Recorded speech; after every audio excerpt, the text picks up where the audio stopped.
Então, eu acho que vocês devem saber a diferença entre um hábito e um vício. Mas, pra quem não sabe, eu vou dar uma explicadinha aqui pra um contexto do começo dessa bagunça. Um hábito é basicamente aquela coisinha que você gosta de fazer todos os dias, sabe? Tipo jogar um videogame, tipo qualquer coisa que dê aquela dose de dopamina grátis que você tanto procura. Às vezes tomar um cafezinho, às vezes dar uma volta por aí, fazer uns exercícios, às vezes conversar uma fofoquinha com aquela amiga. Mas o problema é quando o hábito se torna um vício. E qual é a diferença de hábito pra vício? É que o vício ferra com a tua vida. É tipo um negócio que você não consegue parar de fazer e ele destrói ou a sua vida social, ou a sua vida financeira, ou a sua vida mental, ou as três juntas. Então assim, vícios são ruins. Mas aonde isso vem na história? Vamos começar do começo. Toda essa saga de vício começou quando eu tinha 11 anos. Nossa, uma criança de 11 anos viciada. Pera que vocês vão ver. Eu me lembro quando eu era menor que as responsabilidades iam aumentando conforme a minha família ia me passando mais tarefas para fazer, sabe? Quando a criança vai começando a dar os primeiros passos na vida horrível que é adulta. Nas primeiras tarefinhas que eu me lembro eram, sei lá, dobrar a roupa, coisa básica, estender a roupa no varal enquanto meus pais trabalhavam, até começar a ir evoluindo para coisas mais complexas como lavar a louça, manipular as facas da louça. Uau! Uau! Eu me lembro até hoje que a pia era tão gigante que eu mal chegava nela. Mas, quando essas tarefas foram evoluindo, uma das maiores foi manipular dinheiro. Mas manipular dinheiro de uma maneira mais, inocente do que vocês devem estar pensando. A ideia era bem simples, meu pai me deu um dinheirinho pra eu ir buscar pão na padaria. Nossa, aquilo foi uma responsabilidade gigantesca pra mim, porque eu nunca tinha pego o dinheiro dos meus pais e, eles tinham confiado em mim aqueles R$3 pra eu descer a rua e comprar pão na padaria sozinho. Antes disso, meu pai fez um baita de um treinamento. Ele foi comigo até lá, ele me mostrou o que fazer, mostrou que pão pegar e como não ser enganado. Pois é.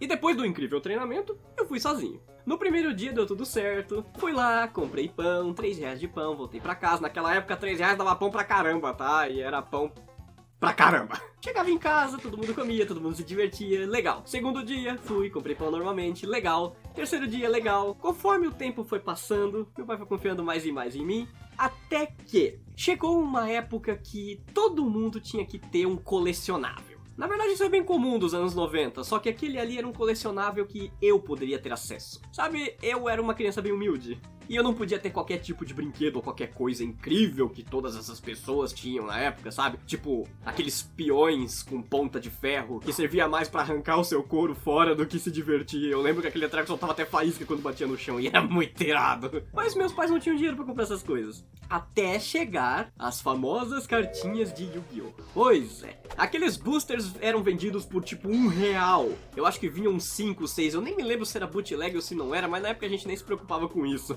Todo mundo assistia aquele desenho do Yu-Gi-Oh! Na TV, e aí todo mundo queria ter o seu próprio deck de Yu-Gi-Oh! Então todas as bancas naquela época vendiam esses malditos decks de Yu-Gi-Oh! Ah, eu lembro até hoje do cheiro daquelas cartas novinhas em folha, dava até dó de rasgar o papel. Mas bem, o que aconteceu é que, nesses tempos que eu fui buscar pão pro meu pai, uma vez o meu pai pensou, olha filho, tá na hora de você ser recompensado pelas coisas que você anda fazendo. E ele me deu R$1. E eu fiquei extremamente feliz com aquele R$1 que ele me deu. E sabe o que eu fiz com aquele R$1? Ah, vocês já devem estar pensando o que pode ter sido, né? Óbvio. Eu comprei um booster de Yu-Gi-Oh! Ah, eu acho que foi a primeira loot box que eu abri na minha vida. A sensação que você tem de pegar aquele papelzinho e rasgar ele, abrir ele e ver quais cartas estão vindo nele, sabe? Se eu não me engano, cada booster vinha com 5 cartas. Eu acho que era 5. E aquilo era tão...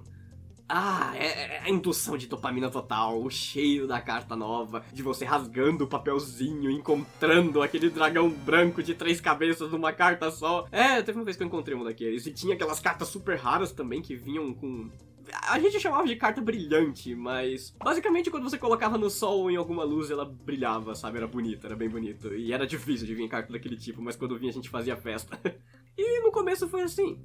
Quase todos os dias meu pai me dava R$1 e eu ia lá e comprava as cartinhas de Yu-Gi-Oh! Foi um hábito muito legal. Até que eu comecei a perceber que R$1 por semana, que até onde eu me lembro era esse tanto que meu pai me dava, não era muito que suficiente, sabe? Porque os meus amigos estavam com baralhos enormes e o meu tinha o quê? Umas 30 cartinhas. Eu sei que um baralho completo são 40 cartas, Mas ainda assim, eu meio que não pegava elas pra jogar. Até hoje eu nem sei jogar Yu-Gi-Oh! Eu só pegava pra mostrar, olha, eu tenho essa carta incrível aqui, ó, do Slifer. Tem essa carta incrível do Obelisco, que vocês não têm. Até hoje eu não sei porque que tem um X na frente. Na verdade, pensando bem, aquele X na frente da carta do Slifer é X tipo 10, né? Quer dizer que ele tem 10 mil de ataque e 10 mil de defesa. Eu acho que é isso. Uau, como eu era burro. Mas enfim, voltando à parte principal, é que, como vocês já devem estar pensando, eu comecei a fazer coisas meio erradas. A verdade é que meu pai me dava 3 reais pra buscar pão, eu pegava um pra comprar cartinha de Yu-Gi-Oh! E comprava só 2 reais de pão. E nossa, isso foi um crime gigantesco, a minha consciência não parava de gritar. Mas eu precisava daquelas cartas, eu precisava ser popular, os meus amigos tinham todas, eles tinham muitas cartas legais, eu também queria. E eu fiz isso por um tempo, eles nunca descobriram, na verdade. Se algum dos meus pais estiverem assistindo isso agora, desculpa! Mas eles nunca descobriram que eu tinha feito essas coisas, meu baralho cresceu pra caramba, eu tava muito orgulhoso porque eu lembro que eu tinha uma torre de Babel de cartas. Ninguém nunca perguntou de onde elas vieram, mas era um baralho que eu tinha bastante orgulho. Nunca ninguém descobriu, claro, eu tô aqui confessando pra vocês esse incrível crime que eu fiz, né? Eu acho que eu devo ter gastado, sei lá, uns 20 reais dinheiro dos meus pais em carta que eles não sabiam. Só que, né, o karma sempre volta e ele sempre acerta a gente. E nos meus 14 anos eu me mudei pra... E todas as minhas cartas de Yu-Gi-Oh! Acabaram ficando dentro de uma caixa de madeira que eu guardava todas as coisas que eu tinha de mais valor. Tinha meus bonequinhos, meus brinquedos e as cartas de Yu-Gi-Oh! Estavam todas lá. O que aconteceu? As pessoas que ficaram na minha casa antiga pegaram a caixa e tacaram fogo. Sabe por que elas tacaram fogo na caixa com tudo que tinha dentro? Porque encontraram as cartas de Yu-Gi-Oh! E acharam que era coisa do capeta. Cara, que loucura. Isso é uma coisa daquela época. O povo era... Bom, qualquer coisa que fosse de monstrinhos era coisa do capeta. Pokémon era coisa do capeta, Yu-Gi-Oh! Era coisa do capeta, e enfim, né? Eu perdi todas as cartas por causa disso. Eu não vou dizer quem foi que tacou fogo naquelas cartas, mas eu te odeio. Enfim, gente, a história é simples, é básica, mas é isso aí. Eu sei, né? Nossa senhora, por que fazer todo um drama nisso por um cara que tava... desviando R$1 do pão. A questão é que eu era uma criança, na verdade pré-adolescente, mas ainda assim. E eu sempre fui uma pessoa muito calminha, que fazia tudo que os pais mandavam, sabe? Então, quando eu finalmente fugi das regras, uau, aquilo foi ao mesmo tempo libertador e ao mesmo tempo aterrorizante. Isso que eu nem vou falar da primeira vez que eu furtei uma bolinha de cachorro. Eu me senti um monstro e até hoje eu não tenho nem um pouco de orgulho disso. Cruzes, nunca mais. E vocês aí, já cometeram algum delito quando vocês eram pimpolho? Mas delito, eu tô falando coisa que criança acha que é um delito, tá? Por favor, não confessem assassinatos aqui no chat. Por favor. Tipo, é sério, viu?